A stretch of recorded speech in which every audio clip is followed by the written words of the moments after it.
प्रेरक प्रसंग सुनाए जाते थे। हमारे इतिहास में कभी हमारे महापुरुषों को बताया नहीं, लेकिन कम से कम जिस विद्यालय में हम पढ़ते थे वहां हमारे महापुरुषों को बताया जाता था कि किस प्रकार से महाराणा ने राजपाट को ठुकरा दिया, जंगलों में रहना पसंद किया, लेकिन मुगलों की दास्ता स्वीकार नहीं की। हमारे राजपूत शासक जो कि नीतिगत युद्ध लड़ते थे, कभी अनीति का उपयोग नहीं किया, लेकिन जिस प्रकार से ये आने वाले ये मुगल आतताई, इन्होंने अनीति का उपयोग करते हुए जिस प्रकार से 16 बार हारने के बाद भी जब गौरी को छोड़ दिया पृथ्वीराज चौहान ने, तो 17वीं बार जब वो जीत गया तो उसने क्या किया। इन सब चीजों से सीख लेते हुए छत्रपति शिवाजी ने इन्हीं की नीति पर चलते हुए और जिस प्रकार से छापामार युद्ध की शुरुआत की, कभी छल से तो कभी बल से इस देश में हिंदवी स्वराज्य की स्थापना की। बहुत कुछ सीखने को मिला। निश्चित रूप से वो बंदा बैरागी के बारे में जब सुना कि अपने धर्म को नहीं छोड़ा, इस्लाम को स्वीकार नहीं किया और उसके बच्चे को काट काट के उसके मुंह में ठूसा गया, क्या स्थिति रही होगी जब गुरु गोविंद सिंह जी के 2 बच्चे जब वो दीवारों में चुन दिए गए थे, उन्होंने इस्लाम को स्वीकार नहीं किया, क्या स्थिति रही होगी। गुरु अर्जुन दास जी को, जिनको गर्म तेल में जिसको बैठाल कर तल दिया गया, लेकिन उन्होंने इस्लाम को स्वीकार नहीं किया। सब सीख कर हम लोग बड़े हुए हैं। और शायद यही कारण है कि एक व्यापारिक परिवार में मेरा जन्म हुआ, कन्नौज में मेरी शिक्षा हुई और स्नातक की शिक्षा के बाद में मैं भी अपने पैतृक व्यवसाय में लग गया। धीरे धीरे राजनीतिक परिस्थितियां, चूंकि कन्नौज की वहां पर समाजवादी पार्टी की राजनीतिक स्थिति मजबूत होने के कारण से और सांप्रदायिकता दिनों दिन बढ़ती चली जा रही थी। एक घटना ने जिसने मेरे जीवन को बदल दिया, वह घटना आई थी सन 2007 में। एक दिन अखबार में मैं पढ़ रहा था, आज भी मुझे याद है कि अखबार में भगवान राम की फोटो छपी हुई थी, उसमें लिखा हुआ था कि राम कोरी कल्पना रामायण कोरा उपन्यास, ऐसा हलफनामा हमारे केंद्र की सरकार ने सुप्रीम कोर्ट में दिया है। पढ़कर मन को बड़ा विचलित हुआ। उसी दिन रमजान की शुरुआत थी और पहला शुक्रवार था। मेरे घर से निकलने के बाद में मैं अपने कोल्ड स्टोरेज जा रहा था, तो रास्ते में कम से कम 3-4 मस्जिदें पड़ती थी।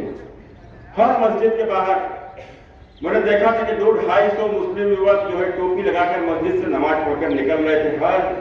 हर मस्जिद के बाहर स्थिति यही थी। ठीक 1 वर्ष पहले 12 वफात का हमारे यहाँ जुलूस हुआ था। उस 12 वफात के जुलूस में 7 समुंदर पार डेनमार्क में जो घटना हुई थी, उस घटना के विरोध में जिस प्रकार से भारी संख्या आई थी और कन्नौज में भी जिस प्रकार से उत्पात किया था, वह सब घटना मेरे दिमाग में घूम रही थी।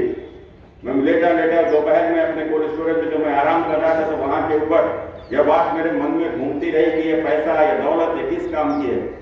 जो कुछ भी कश्मीर में बीत रहा है, आने वाले दिनों में हमारे साथ भी बीतेगा। हमारे पास धन होगी, दौलत होगी, बंगला होंगे, कोठी होगी, लेकिन उसके ऊपर अधिकार हमारा नहीं होगा। अधिकार उस पर आतंकवादियों का होगा। और भाई इसी बात को लेकर मैं उस आंदोलन को मजबूत करने के लिए कि हम पूजा करते हैं, 2 घंटा पूजा करते हैं, व्रत रहते हैं, तीर्थ यात्रा जाते हैं, यह सब बेकार है। यदि हमारे धर्म के ऊपर कोई बात आती है, हम लोग अगर खड़े होकर निकलते नहीं है, यदि उसके खिलाफ संघर्ष करते नहीं है, तो निश्चित रूप से यह कहीं ना कहीं हमारी कमी है। हमारी आने वाली पीढ़ियों को इसको भोगना ही होगा। और इस बात को लेकर मैं गांव में मोहल्लों में जाना मैंने शुरू किया, लोगों को एकजुट करने का मैंने प्रयास किया। उसी क्रम में मुझे आज भी ध्यान है, मैं एक मोहल्ले में गया था, एक वाल्मीकि समाज का एक व्यक्ति आया, वो बोला कि आप तो लोगों को इकट्ठा करने की बात कर रहे हो भैया, लेकिन मैं तो वाल्मीकि समाज से हूँ, मैं हिंदू हूं, लेकिन उसके बावजूद भी मैं किसी नाई समाज के व्यक्ति के यहाँ बाल कटवाने जाता हूं, मेरे बाल नहीं काटता है कि तुम तो वाल्मीकि हो। उस बात ने मन को ऐसी पीड़ा दी कि निश्चित रूप से वहां के बाद में जाकर और फिर मोहल्लों में जाकर जिस प्रकार से स्थितियां समझ में आई कि जिस प्रकार से हमारी बहनों को जो स्कूल जाती थी वो सौदे छेड़ते थे, विशेष धर्म के होने के कारण से यदि भाई उसका विरोध कर देता था, तो उसके बाद में पूरा 200-250 की संख्या में लोग आकर घरों में घुसकर उनको पीटते थे और हमारे लोग खड़े होकर अपने ही मोहल्लों में देखते थे, तमाशा देखते थे। इस प्रकार की स्थिति मैंने उन नवयुवकों को इकट्ठा करना शुरू किया और फिर एक दिन स्थिति ऐसी वहां के ऊपर उत्पन्न हुई कि वो यदि 200 आते थे तो हमारे 400 आने लगे। कभी युद्ध नहीं हुआ, कभी कोई लड़ाई नहीं हुई, और जब हमारी संख्या प्रदर्शित हुई तो वहां के ऊपर अपने आप शांति हो गई। और इस प्रकार की स्थितियों से मैं निकला। वो कहते हैं ना कि एक बार जब चूहे थे, बिल्ली आती थी, चूहा उठा ले जाती थी। चूहों ने सोचा कि किस प्रकार से यदि बिल्ली आए तो हमको यदि पहले से ही आभास हो जाए तो उससे कम से कम हम लोग को पता चल जाएगा। तो उन्होंने कहा चूहे के इस बिल्ली के गले में घंटी बांध दो। अब बिल्ली के गले में घंटी कौन बांध दे? एक दिन एक चूहे ने बिल्ली के गले में घंटी बांध दी और सारी समस्याओं से उसको निजात मिल गई और वो चूहा सबका राजा हो गया। उसके पीछे लोग खड़े हो गए और शायद यही स्थिति है, जो संघर्ष करता है समाज उसके साथ खड़ा हो जाता है और उन्हीं परिस्थितियों में समाज मेरे साथ में खड़ा हुआ। मैं निश्चित रूप से बातें तो बहुत कुछ आपसे करना चाहता हूँ, लेकिन मेरी घड़ी मुझे इजाजत नहीं दे रही है।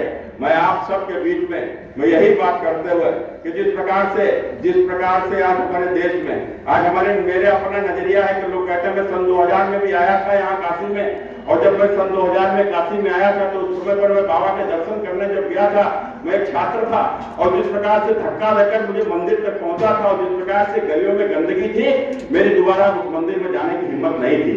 लेकिन आज जब हम यहाँ का काशी के भीतर आते हैं तो आज काशी का जिस प्रकार से परिवर्तन हो रहा है, यह परिवर्तन अद्भुत है। यह परिवर्तन वास्तव में यह पूरी दुनिया के देखने के योग्य है। और लोग कहते हैं कि यह काम मोदी जी ने किया है, लेकिन मेरा नजरिया अलग है। यह काम मोदी जी ने नहीं किया है, यह काम तो हमारे बाबा जी ने किया है, हमारे बाबा विश्वनाथ ने किया है। आज उन्हीं की यह प्रेरणा है कि मोदी जी आए यहाँ से सांसद ही नहीं बने बल्कि इस देश के प्रधानमंत्री बने, और जिस देश में लोग ताजमहल देखने जाते थे वह लोग आज काशी में आ रहे हैं, वह लोग आज अयोध्या में आ रहे हैं। आज मेरा देश बदल रहा है और निश्चित रूप से यह परिवर्तन हम सबको दिख रहा है। मैं इसी के साथ में आप सभी विद्वानजनों के चरणों में बहुत प्रणाम करते हुए कि निश्चित रूप से मोदी और योगी के जैसे नेता हमारे देश के भविष्य हैं, और ये मोदी के जैसे नेता, ये योगी के जैसे नेता, यह निश्चित रूप से हमारे हिंदुत्व का भविष्य है और हमारे बच्चों के उज्जवल भविष्य का प्रतीक है। इन नेताओं को हमें बनाए रखना है। यदि उनकी कुछ त्रुटियां भी होंगी तो उनसे लड़ेंगे। अपने घर में लड़ाई होती है, अपने बड़ों से लड़ाई होती है, अपने बड़ों से हट होती है, हम वह हट भी उनसे करेंगे और निश्चित रूप से यदि उनसे कोई गलती दिखेगी उस गलती के लिए उनसे हम लोग संघर्ष भी करेंगे, लेकिन सदैव उनके साथ रहेंगे, सदैव उनको आगे बढ़ाएंगे। यही प्रार्थना के साथ में मैं सभी से पुनः बहुत क्षमा